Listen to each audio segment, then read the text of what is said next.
আগামীতে অনেক সিনেমা করবে এজন্য নাকি নিজেকে পরিবর্তন করছে। দীপ্ত নিউজ এই নিউজটি করেছে আজকে অপু বিশ্বাসকে নিয়ে। অপু বিশ্বাস সেখানে এই ইন্টারভিউটি দিয়েছে। উনি কি ওনার ব্যক্তিত্ব পরিবর্তন করতে পারবে? যে জিনিসগুলো ওনার আর্কাইভে আছে, হ্যাঁ আমি বুঝলাম উনি না হয় ওনার ফিটনেস ঠিক করতে পারবে, অনেক স্লিম হতে পারবে। শুধুমাত্র স্লিম ব্যাপার না, চেহারায় আর্ট থাকা লাগে যেটা অপু বিশ্বাসের নেই। উনি কি ওনার দাঁতগুলো ঠিক করতে পারবে? উনি কি ওনার ঠোঁটটা চিকন করতে পারবে? ওনার হাসি, ওনার কণ্ঠ, উনি তো নিজের মুভিতে নিজে কণ্ঠ দিতে পারে না, সেটা আপনারা সবাই খুব ভালো করে জানেন।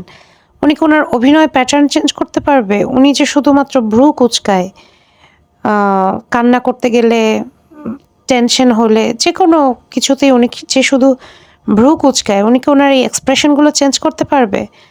তারপর উনি যে নাচতে পারে না অত ভালো, তারপর উনি যে এক্সপ্রেশন দিতে পারে না, উনি খালি মনে করে অভিনয় মানেই হচ্ছে হাসি।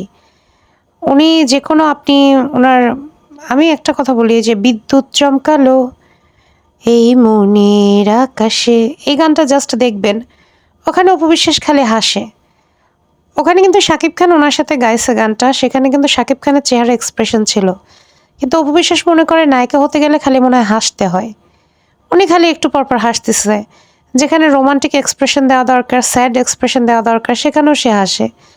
তো মানে বর্ষার মতো, নায়িকা বর্ষাও যেমন খালি হাসে, অপু বিশ্বাসও খালি হাসে। উনি কি এগুলো চেঞ্জ করতে পারবে? উনি যদি শুধু মনে করে যে ফিটনেস চেঞ্জ করলে উনি অনেক মুভিতে কাজ পাবে, তাহলে কিন্তু সেটা উনি ভুল করছে। ওনার উচিত হচ্ছে ওনাকে আপাতমস্তক চেঞ্জ করা, যেটা উনি জীবনও করতে পারবেনি। যে এত বছরে কিছু পারেনি, সে ভবিষ্যতেও কিছু পারবে না। বরং ওনার উচিত আরও খাওয়া দাওয়া করা, ওনার উচিত আরও মোটা হয়ে যাওয়া, যাতে ওনাকে রিনা খানের মতো লাগে, যাতে উনি ভিলেন ক্যারেক্টারগুলো অন্তত পায়। অভিনয় তো হয় অভিনয়ই, একটা মানুষ তো আজীবন নায়িকা থাকে না। বয়স এখন হয়ে গেছে, যদিও গুগল অনুযায়ী উনি কিন্তু বুবলির থেকে ১-১.৫ মাসের বড়, কিন্তু বুবলি তার নিজের ফিটনেস ধরে রাখতে পেরেছে, যেটা অপু বিশ্বাস পারেনি। এবং যেটা মানে পরিমণিও পেরেছে, মাহিয়াও পেরেছে, বাট ওনার ক্ষেত্রে উছিলা আর ছুতার কোনো শেষ নাই। তো আমার কথা হচ্ছে, উনি কি সেই লেভেলে নিজেকে নিয়ে যেতে পারবে?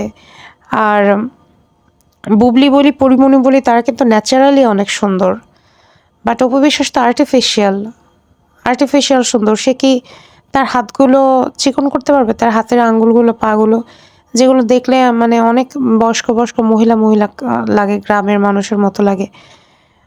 উনি নায়িকা সুলভই না। আমি জানি না উনি কিভাবে চান্স পাইছে এবং শাকিব খানের সাথে এতগুলো মুভি করলো। উনি নায়িকার বান্ধবী হিসেবে ওনাকে মানায়, অথবা উনি কোনো সাইড ক্যারেক্টার হিসেবে মানায়, নায়কের বোন হিসেবে। বাট ফার্স্ট ক্যাটাগরির নায়িকা সে না। পূর্ণিমা দেখলে মনে হয় নায়িকা, বুবলি, পরিমণি, এদেরকে দেখলেই মনে হয় নায়িকা, নায়িকাদের মতো সুন্দর। ববিতা বলি, আমি যাই বলি, অনেকে আছে নায়িকাদের মতো সুন্দর না, মাঝামাঝি সুন্দর, কিন্তু অভিনয়ের কারণে তাকে অনেক অ্যাট্রাকটিভ লাগে, তার এক্সপ্রেশনের কারণে। যেমন সুবর্ণ মুস্তফা, তিনি কিন্তু দুর্ধর্ষ ফর্সা না, বা খুব স্লিম ফিগার, বা খুব ভালো নাচতে পারে তা কিন্তু না, কিন্তু তার ব্যক্তিত্ব, তার ডায়লগ ডেলিভারি, তার অভিনয়, তার চোখ, নাক, মুখ সব কথা বলতো তিনি যখন অভিনয় করত, যে কারণে তিনি তখনকার সময় কিন্তু যুব সমাজের ক্রাশ ছিল সুবর্ণ মুস্তফা। তো অপু বিশ্বাস কি সেই লেভেলে নিজেকে নিয়ে যেতে পেরেছে? পারেনি, আর কখনো পারবেও না। ওনার একটাই শুধু এক্সপ্রেশন, হয় উনি হাসবে, হাসলে দেখা যাবে ওনার দাঁত, আর কানলে দেখা যাবে ওনার ভ্রু, ওনার ভ্রুর দিকে চোখ চলে যায়। একটা মানুষ হাসলে তাকে সুন্দর লাগে, বা কাঁদলে সুন্দর লাগে, তাকে সেটাও লাগে না। উনি আসলে কি ঠিক করতে যাচ্ছে, উনি কি চেঞ্জ করতে যাচ্ছে, এটা ওনাকে বলতে হবে। সামনে অনেক সিনেমা করবে, অনেক সিনেমা ওনাকে কে করাবে? উনি তো প্রযোজকের থেকে টাকা নিয়ে সেই টাকা আর ফেরত দেয় না। উনি বঙ্গবন্ধু বঙ্গমাতা হতে চেয়েছিল একটা ফিল্মে, ১০০ টাকা পারিশ্রমিক নিয়েছিল। ওই মুভি তো এখন আর হবে না। তো ওনাকে কে অনেক অনেক মুভি দিবে? এখন তো অনেক মুভি হয়ই না। এখন হয় শাকিব খান, নয় বুবলি, এই দুজনই অভিনয় করছে, দুই জামাই বউ। শাকিব খান অন্য নায়িকার সাথে, বুবলি অন্য নায়কের সাথে।